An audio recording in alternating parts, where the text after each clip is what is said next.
നമസ്കാരം. ലഷ്കർ ഇ തൊയ്ബയുടെ ക്യാമ്പിൽ ഒരു ഹമാസ് നേതാവ് തന്റെ സാന്നിധ്യം ഉറപ്പിച്ചിരിക്കുന്നു എന്ന് പറയുന്നത് ഞെട്ടിക്കുന്ന ഒരു വാർത്തയല്ലേ? പഹൽഗാം ഭീകരാക്രമണം നടക്കുന്നതിന് മുമ്പ് നാജി സഹീർ എന്ന് പറയുന്ന ഈ ഹമാസ് നേതാവ് പലതവണ POKയിലെത്തി കൂടിക്കാഴ്ചകൾ നടത്തിയിട്ടുണ്ട്. പല നേതാക്കന്മാരായിട്ടും കൂടിക്കാഴ്ചകൾ നടത്തിയിട്ടുണ്ട്. അതിനുശേഷമാണ് പഹൽഗാം അറ്റാക്ക് ആക്രമണം ഉണ്ടാകുന്നത് ഭാരതത്തിനകത്ത്. അപ്പോ ലഷ്കർ ഇ തൊയ്ബയുടെ ക്യാമ്പിൽ നാജി സഹീർ എന്ന് പറയുന്ന ഹമാസ് നേതാവിന്റെ സാന്നിധ്യം ഉറപ്പുവരുത്തുന്നു. അതിന്റെ ചിത്രങ്ങൾ പുറത്തു വരുന്നു. അതുമായി ബന്ധപ്പെട്ട റിപ്പോർട്ടുകൾ പുറത്തു വരുന്നു. പഹൽഗാം ഭീകരാക്രമണത്തിന് ഏതാനും ദിവസങ്ങൾക്ക് മുമ്പ് കൃത്യമായി POKയിൽ നാജി സഹീർ എത്തുകയും അവിടെ പല നേതാക്കന്മാരുമായി കൂടിക്കാഴ്ച നടത്തുകയും ചെയ്യുന്നു. ഇതും തമ്മിൽ എന്ത് ബന്ധമുണ്ടെന്ന് ചോദിച്ചാൽ, പഹൽഗാം ഭീകരാക്രമണം നടക്കുന്നതിന് മുമ്പ് നാജി സഹീർ അവിടെ വന്ന് പല മത നേതാക്കന്മാരെയും കാണുകയും അതുപോലെ തന്നെ ഇപ്പോൾ വീണ്ടും ലഷ്കർ ഇ തൊയ്ബയുടെ ക്യാമ്പിൽ ഈ പറയുന്ന നാജി സഹീറിന്റെ സാന്നിധ്യം ഉണ്ടാകുകയും, ഹമാസ് നേതാവാണ്, ആ ഹമാസ് നേതാവിന്റെ സാന്നിധ്യം ഉണ്ടാകുകയും ചെയ്യുക എന്ന് പറഞ്ഞാൽ ഭാരതത്തിനകത്ത് ഒരു ആക്രമണം പ്ലാൻ ചെയ്യുന്നവരുടെ കൂട്ടത്തിൽ ഹമാസ് നേതാക്കന്മാരും ഉണ്ടായിരുന്നു എന്നത് തന്നെയാണ് കൃത്യമായിട്ടുള്ള ആ ഒരു തെളിവ് തന്നെയാണ് പുറത്തു വന്നിരിക്കുന്നത്.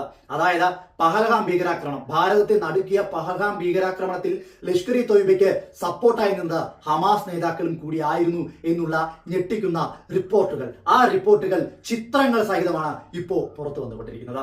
ഭാരതത്തെ തകർക്കുവാൻ വേണ്ടി എന്തൊക്കെ ശ്രമങ്ങളാണ് ലഷ്കർ ഇ തൊയ്ബയും പാകിസ്ഥാന്റെ ചാര സംഘടനകളും ഇന്ന് നടത്തുന്നത് എന്നതിന്റെ ഏറ്റവും വലിയ തെളിവ് തന്നെയാണ്. അതായത് ഇതേ ഹമാസിനെ പല സംസ്ഥാനങ്ങളിലും ഭാരതത്തിനകത്ത് സപ്പോർട്ട് ചെയ്യുന്ന ഒരു വിഭാഗം ആൾക്കാരുണ്ടായിരുന്നു എന്നുള്ളത് തന്നെയാണ് എന്തുകൊണ്ട് ഹമാസ് നേതാവിനെ POKയിൽ എത്തിച്ച് പഹൽഗാം ഭീകരാക്രമണത്തിന് മുമ്പ് ഇത്തരത്തിൽ ഒരു കൂടിക്കാഴ്ച നടത്തുവാൻ ലഷ്കർ ഇ തൊയ്ബ എന്ന ചാര സംഘടന ശ്രമിച്ചു എന്നതിന്റെ കൃത്യമായിട്ടുള്ള ഉദ്ദേശം എന്തായിരുന്നെന്ന് വെളിവാകുന്ന ചിത്രങ്ങളും റിപ്പോർട്ടുകളുമാണ് പുറത്തു വരുന്നത്. അതിന്റെ കൃത്യമായ റിപ്പോർട്ട് ഇങ്ങനെയാണ്.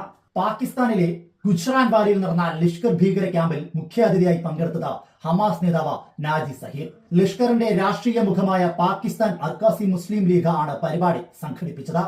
ലഷ്കർ ഇ തൊയ്ബ കമാൻഡർ റാഷിദ് അലി സദ്ദുവുമായി ഹമാസ് നേതാവ് കൂടിക്കാഴ്ച നടത്തിയെന്നാണ് വിവരം. ലഷ്കറിന്റെയും ഹമാസിന്റെയും ഭീകര നേതാക്കൾ വേദി പങ്കിടുന്ന വീഡിയോ പുറത്തു വന്നിട്ടുണ്ട്. പാലസ്തീൻ പാക് ഭീകര സംഘടനകളും തമ്മിലുള്ള ബന്ധം ശക്തമാകുന്നതിന്റെ സൂചനകളാണ് പുറത്തു വരുന്നത്. പഹൽഗാം ഭീകരാക്രമണത്തിന് ഏതാനും ദിവസങ്ങൾക്ക് മുമ്പ് ഫെബ്രുവരിയിൽ നാജി സഹീർ ഉൾപ്പെടെയുള്ള ഹമാസ് നേതാക്കൾ POKയിലെത്തി രഹസ്യയോഗം നടത്തിയിരുന്നു. ലഷ്കർ ഇ തൊയ്ബ, ജെയ്ഷെ മുഹമ്മദ് കമാൻഡർമാർ പങ്കെടുത്ത ഇന്ത്യ വിരുദ്ധ സംയുക്ത റാലിയും ഹമാസ് നേതാക്കൾ പങ്കെടുത്തിരുന്നു. ഈ ചിത്രങ്ങളും ഈ റിപ്പോർട്ടുകളും പുറത്തു വരുമ്പോൾ തെളിവാകുന്ന ഒരേ ഒരു കാര്യം മാത്രമേ ഉള്ളൂ. പലസ്തീനും അതുപോലെ തന്നെ പാകിസ്ഥാൻ ഭീകര സംഘടനകളും തമ്മിൽ ബന്ധമുണ്ട്. അതായത് ഭാരതത്തെ തകർക്കുവാൻ ശ്രമിക്കുന്ന ശക്തികളിൽ ഇവർ രണ്ടുപേരും ഉൾപ്പെടുന്നുണ്ട് എന്നുള്ള കൃത്യമായ തെളിവുകൾ, കൃത്യമായിട്ടുള്ള ചിത്രങ്ങളോടുകൂടിയുള്ള തെളിവുകൾ തന്നെയാണ് ഇപ്പോൾ പുറത്തു വരുന്നത്. അതായത് ഭാരതത്തെ തകർക്കാൻ ശ്രമിക്കുന്ന പാകിസ്ഥാൻ ചാര സംഘടനകൾക്ക് ഒത്താശകൾ ചെയ്യുന്നതിൽ പലസ്തീൻ നേതാക്കന്മാരും ഹമാസിന്റെ നേതാക്കന്മാരും ഉണ്ട് എന്ന കൃത്യമായ തെളിവുകൾ. ഇതിൽ പരം എന്ത് തെളിവാണ് ഹമാസിനെ അനുകൂലിക്കുന്നവർക്ക് മുന്നിലേക്ക് വയ്ക്കുവാനുള്ളത്? പക്ഷേ ഒരു കാര്യം നിങ്ങൾ മറക്കണ്ട, ഭാരതത്തിലെ സാധാരണക്കാരായ സ്ത്രീജനങ്ങളുടെ സിന്ദൂരം മായ്ച്ച ഇത്തരത്തിലുള്ള പ്രവർത്തനങ്ങൾക്ക്, ഭീകരവാദ പ്രവർത്തനങ്ങൾക്ക് ഓപ്പറേഷൻ സിന്ദൂർ എന്നുള്ള പേരിൽ മറുപടി നൽകിയ ഒരു ചരിത്രം അത് ഭാരതത്തിനുണ്ട്.